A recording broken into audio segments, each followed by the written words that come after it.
Vaporized bulkheads and the hissing corpses of 1,000 Hirogen filled the void of space. The massive fleet of 500 heavily armed Hirogen warships lay decimated, reduced to derelict scrap by a single small human vessel, no larger than a Hirogen frigate's escape pod. Only moments before, the Hirogen armada had entered Earth's orbit, intent on enslaving the primitive inhabitants of the blue planet below. King Vega of the Hirogen watched eagerly from his throne world as the first wave of assault ships prepared to launch. For generations, the Hirogen had preyed upon weaker species, using their advanced technology to expand their empire. Earth would be their latest conquest. But the humans were not the weaklings Vega had believed them to be. As the Hirogen fleet moved into position, a tiny human ship detached from the far side of Earth's moon. Sleek and nimble, it wove effortlessly between the plodding Hirogen craft. Then it opened fire.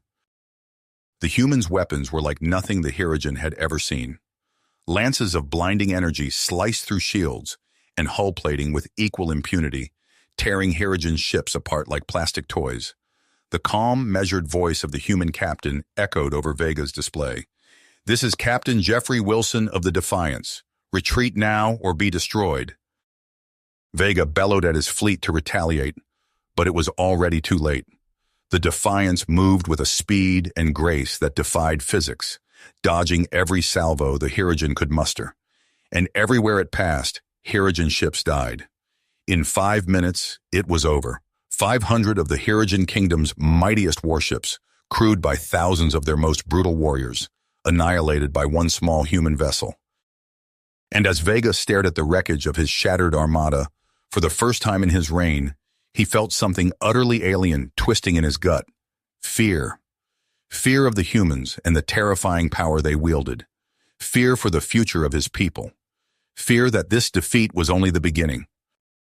In the ruins of his shattered flagship, King Vega seethed, his fists clenched as he watched Earth ships salvage the wrecked hulks of his once mighty armada. The stench of smoldering equipment and charred flesh hung heavy in the recycled air. "Summon Agent Zara," Vega growled to his aide. "Immediately!" Hours later, Zara stood before Vega's makeshift throne, the leathery skin of her angular face impassive. "You sent for me, my liege?" "I have a task for you, one that may determine the future of our species." Vega leaned forward, his dark eyes burning. "Take your team. Get to the human homeworld. Find out how they defeated us, what technologies they used. Focus on the propulsion system of that damnable ship, the Defiance." Zara inclined her head. "It will be done." Slipping through the blockade around Earth was child's play for Zara's hand-picked squad of infiltrators. With holocamo engaged, their ship became a phantom, ghosting past sensor nets and patrol routes. They made planetfall in a remote stretch of taiga, the ship's thrusters scorching a blackened scar across the virgin snow. Steam hissed and ice crackled as the loading ramp extended. Zara emerged first, the holofield shimmering over her stocky frame, reshaping armor and bone into the slighter build of a human female. Her team followed, their appearance similarly altered. "Remember your roles." Zara swept her gaze over her assembled spies. Military bases, research outposts, the frontier colonies, anywhere their technology might originate. Stay alert, stay hidden. With that, they dispersed into the frozen forest, fading into the shadows beneath the groaning conifers. The hunt had begun. Fragments of data, whispers of rumor. At first, that was all Zara's team could uncover. A new propulsion system, closely guarded, something to do with gravity. As the solar days stretched to planetary months, a clearer picture coalesced. Graviton drives, a revolutionary technology born out in the lawless fringes of human space, tailor-made for the frontier colonies, where hardscrabble settlers and fledgling industries carved out a precarious existence amid the ever-present threat of raiders and rival corps. It was a realm where the calcified rules and entrenched traditions of the core worlds held little sway. Innovation and unorthodoxy weren't just allowed, they were essential for survival. And in that fertile ground, the Graviton drive had taken root.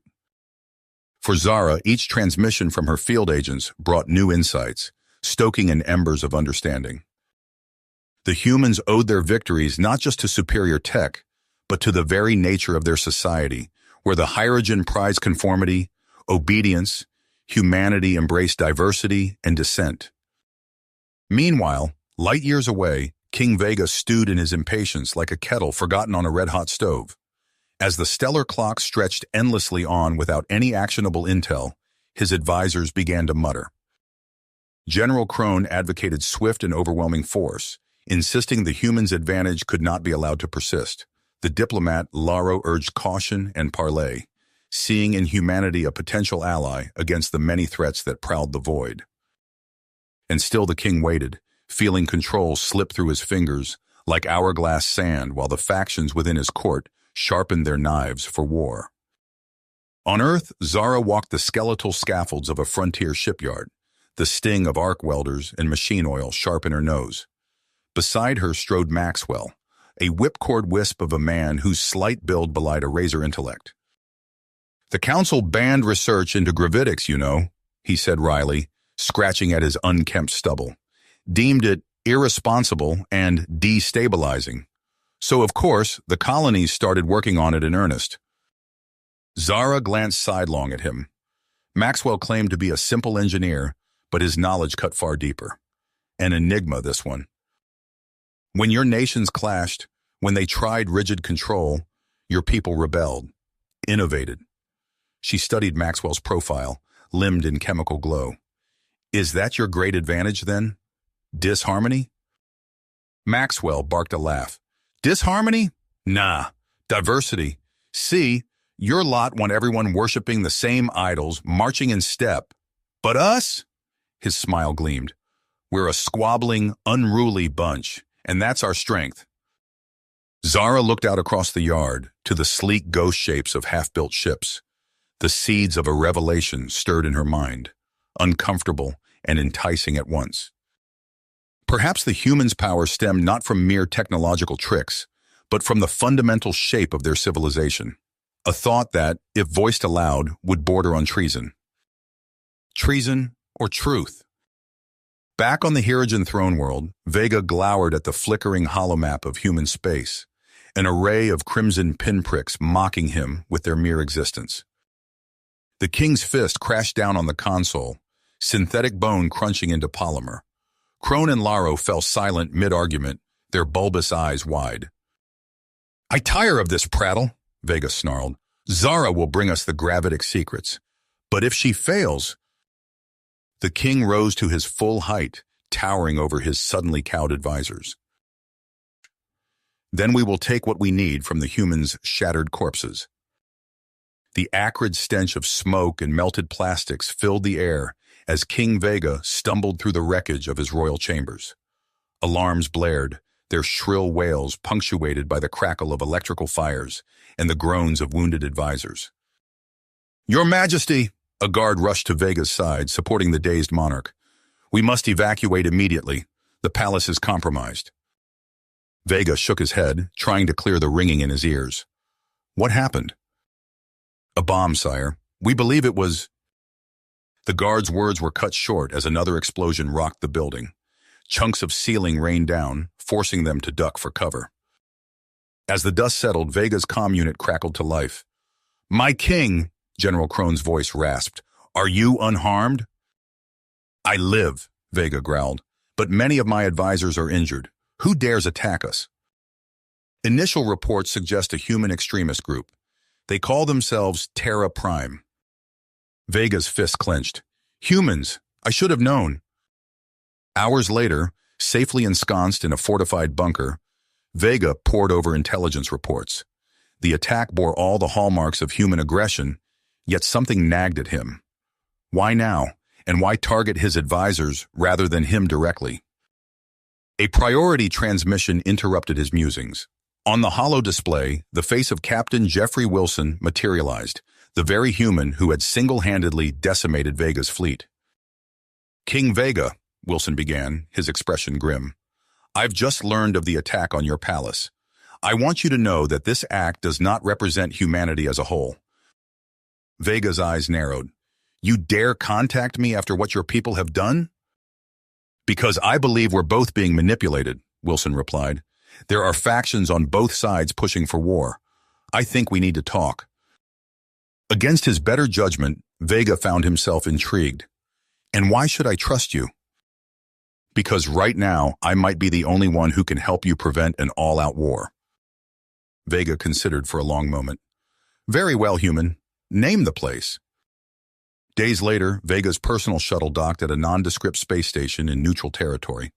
Flanked by guards, he strode into a stark conference room where Captain Wilson waited. I hope you understand the risk I'm taking by coming here, Vega said, settling into a chair across from Wilson. The human nodded. I do, and I appreciate it. Now, let's compare notes.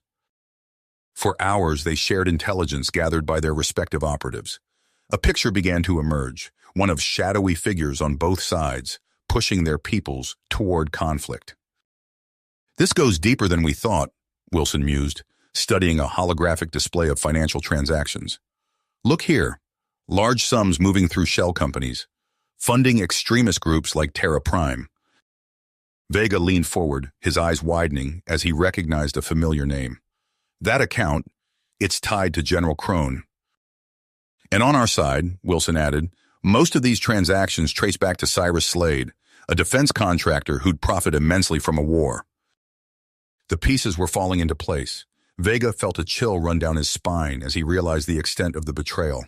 We need proof, irrefutable evidence to expose this conspiracy.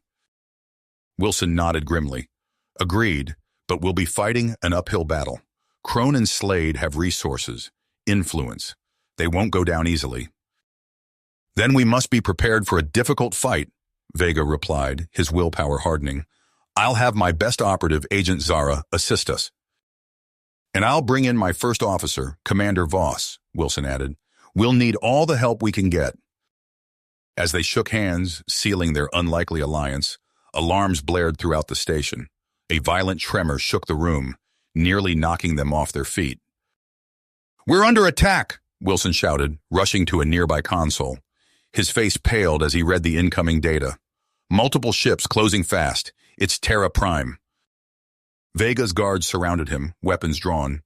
We must leave immediately, Your Majesty. But Vega hesitated, locking eyes with Wilson. In that moment, both leaders knew their fates and the fates of their peoples were now inextricably linked. No, Vega declared. We stand together, or we fall together. Wilson nodded, a grim smile on his face as he drew his sidearm. Couldn't have said it better myself. Together, Human and Hirogen moved to face the oncoming storm, knowing that the real battle had only just begun. The station shuddered as another volley of weapons fire impacted its shields. Vega and Wilson sprinted down the corridors, flanked by their guards and crew members. This way, Wilson shouted, gesturing toward an emergency hangar bay. We need to get off this station before... An explosion rocked the deck beneath their feet, sending them stumbling. Acrid smoke billowed through a newly formed breach in the hull. Seal that section, Vega barked to his guards. They complied swiftly, emergency bulkheads slamming shut. Minutes later, their combined forces piled into a waiting shuttle. Wilson took the helm, his fingers dancing across the controls. With a lurch, they disengaged from the dying station and rocketed into open space. Multiple bogies on our 6, Commander Voss reported from the tactical station. Terra Prime fighters, closing fast. Wilson's teeth clenched. Hold on, everyone. This is going to get rough. The shuttle bucked and weaved through a hail of weapons fire. Vega gripped his seat, unaccustomed to such wild maneuvering. A stray bolt clipped their starboard engine, sending them into a nauseating spiral. We can't outrun them, Wilson growled. We need to find somewhere to make our stand. Zara's voice cut through the chaos. There's a mining outpost in the Deimos belt. If we can reach it... Wilson nodded grimly. It'll have to do. Days later, the unlikely allies stood before a gathered throng of Human and Hirogen dignitaries. The cavernous chamber of the joint summit buzzed with tension and suspicion. Wilson stepped forward, his voice ringing out. We've called you here today to expose a conspiracy that threatens both our peoples. Murmurs rippled through the crowd as Wilson and Vega presented their evidence. Intercepted communications flashed across massive displays, damning in their clarity. Financial records scrolled by, each line an indictment of Crone and Slade's treachery. As you can see, Vega intoned, these attacks were orchestrated to drive us to war. The chamber erupted in shouts and arguments. Crone's supporters howled denials while human delegates demanded explanations. In the chaos, Wilson's sharp eyes caught a flash of movement. "Gun!" he yelled, spotting Slade drawing a weapon. Time seemed to slow. The industrialist's arm rose, aiming squarely at Vega and Wilson. A thunderous crack split the air. But it was Zara who moved fastest. She threw herself into the path of the bullet, her body twisting as the round tore through her midsection. She crumpled to the ground, dark blood pooling beneath her. Commander Voss tackled Slade, wrenching the gun from his grasp. Hirogen guards swarmed over the thrashing Crone, pinning him despite his howls about preserving the warrior way. Wilson knelt beside the fallen Zara, his hands pressed to her wound. "We need a medic," he shouted. "Now!" In the following weeks, as Zara recovered in a state-of-the-art human medical facility, the political landscape shifted dramatically. A ruling council took control on the Hirogen homeworld, working to stabilize their government in Crone's absence. Wilson and Vega seized the moment. They crafted a treaty, leveraging the shared ordeal and Zara's sacrifice to build bridges between their peoples. In a formal ceremony, Wilson presented the graviton drive schematics to the Hirogen. "This technology helped us defend our colonies," he said. "Now, let it be a foundation for our shared future." Vega, in turn, signed proclamations abolishing archaic warrior doctrines. "We must evolve," he declared, "or risk extinction." The alliance solidified further with the creation of a joint military command. Wilson found himself thrust into leadership, with a recovering Zara as his unlikely second-in-command. As they stood on the bridge of their new flagship, a seamless blend of human and Hirogen design, Wilson turned to Zara. "Think this crazy plan of ours might actually work?" he asked. Zara's lips quirked in a slight smile. "It must," she replied, "for both our sakes." The ship's engines thrummed to life, propelling them into the vast unknown. Behind them, Earth and the Hirogen homeworld grew small, two civilizations bound together by circumstance and hope. The graviton drive hummed with power as the joint human Hirogen fleet patrolled the outer reaches of their newly expanded territories. On the bridge of the flagship Concordia, Captain Jeffrey Wilson studied the star chart with a furrowed brow. "Another quiet shift," Commander Zara remarked, her cybernetic eye whirring as it scanned the readouts. Wilson nodded, a ghost of a smile on his lips. "Peace takes some getting used to, doesn't it?"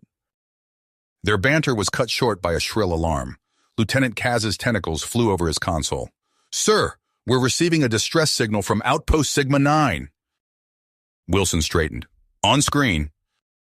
The view screen flickered to life, showing only static and garbled audio. "Under attack. Unknown. Everyone's gone. Help us." The transmission cut out abruptly. "Set course for Sigma 9, maximum speed," Wilson ordered. "Alert the fleet." The Concordia's engines flared as it accelerated, leading a formation of sleek human and bulky Hirogen vessels. As they neared the outpost's last known coordinates, an eerie silence fell over the bridge. "Scanning," Zara reported, her organic eye widening. "Captain, I'm not detecting any life signs. The entire colony, it's gone." Wilson's eyes hardened. "Any signs of weapons fire? Ship signatures?" "Negative," Kaz replied. "It's as if they simply vanished." Before Wilson could respond, another alarm blared. "Sir, we're receiving multiple distress calls from nearby systems," the communications officer announced. "Both human and Hirogen colonies reporting similar attacks." Over the next several days, a grim pattern emerged. Colony after colony fell silent, their populations disappearing without a trace. No debris, no bodies, no clues left behind. In the war room, Wilson and Zara pored over holographic displays, searching for answers. "It doesn't make sense," Wilson muttered. "No known species has the capability to do this." Zara's cybernetic fingers tapped a rapid rhythm on the table. What if it's not a known species? Their eyes met, a shared realization dawning. Kaz, Wilson called out, recalibrate our sensors. Look for any anomalous energy signatures, something we might have missed. Hours later, they had their lead. A faint trail of exotic particles, defying known laws of physics, led them to an uncharted system. As they approached a desolate planet, the energy signature spiked. I'm detecting a massive underground complex, Zara reported. The signature is emanating from within. Wilson nodded grimly. Prepare an away team. We need answers. The moment their shuttles breached the planet's atmosphere, everything went wrong. Ancient defenses, dormant for millennia, roared to life. Energy beams lashed out, slicing through shields like paper. Evasive maneuvers, Wilson shouted as the Concordia shuddered under the assault. Zara's voice crackled over the comm. Wilson, we're pinned down. The weapons, they're... Ah! The scream chilled Wilson to his core. Zara, status report! No response came. With split-second decision-making, Wilson unleashed the full power of the graviton drive. Space itself seemed to bend around them as they made their desperate escape. In the aftermath, the mood on the Concordia was somber. Zara lay in medbay, her right arm and leg re-imbued with hastily grafted cybernetics. The away team's casualties were severe. As Wilson stood vigil by Zara's bed, the pieces began to fall into place. The complex's architecture, the weaponry, all pointed to a civilization of unimaginable age and power. They saw us as vermin, Zara whispered, her voice weak. Contamination to be purged. Wilson's fist clenched. We'll find a way to stop them. We have to. But as reports flooded in of more colonies falling silent, the terrible truth became clear. Their unified alliance, forged through blood and sacrifice, might not be enough to stem this tide of extinction. In a final briefing, Wilson faced the grim faces of his crew in King Vega's holographic image. We've located the source, he began, but we can't shut it down. These weapons are self-replicating, programmed to eliminate all intelligent life they detect. Vega's expression hardened. Then what hope do we have? Zara, leaning heavily on a support frame, spoke up. There might be a way, but it's not good. All eyes turned to her as she outlined a plan so audacious, so desperate, it bordered on madness. A time distortion jump, millions of years into the past, to sabotage the alien civilization before it could seat its weapons. It's suicide, someone muttered. It's our only chance, Wilson countered. As preparations began, Wilson recorded his final log entry. To whoever finds this, know that we tried, that humans and Hirogen stood together against the darkness. And if we fail, I'm sorry. The volunteers gathered in the Concordia's launch bay, a mix of human and Hirogen faces etched with perseverance. Wilson looked out at them, these brave souls willing to sacrifice everything. I won't lie to you, he said. The odds are, well, you know the odds, but out there right now, every living being in this galaxy is counting on us, even if they don't know it. Zara, her new cybernetic limbs gleaming, stepped forward. For both our peoples, she said softly. Wilson nodded. For all peoples. As they boarded the ship, final farewells were exchanged. King Vega's hologram flickered one last time. May the spirits of our ancestors guide you, he intoned. The launch bay doors opened, revealing the star-studded void. Wilson took his place at the helm, Zara beside him. With a deep breath, he engaged the graviton drive to its maximum output. Space twisted around them, reality itself seeming to tear as they plunged into the unknown. The crew settled into their cryopods, preparing for a journey across an unimaginable expanse of time. As Wilson's consciousness began to fade, he caught a final glimpse of the present they were leaving behind. Then, darkness enveloped him, carrying him towards an uncertain future and a battle for the very existence of all they held dear. You have reached the end of the story. If you enjoyed this story and want to support us, please leave a like and subscribe to our channel, and for every comment that says 88, I will heart every single one of them. Thank you for your time.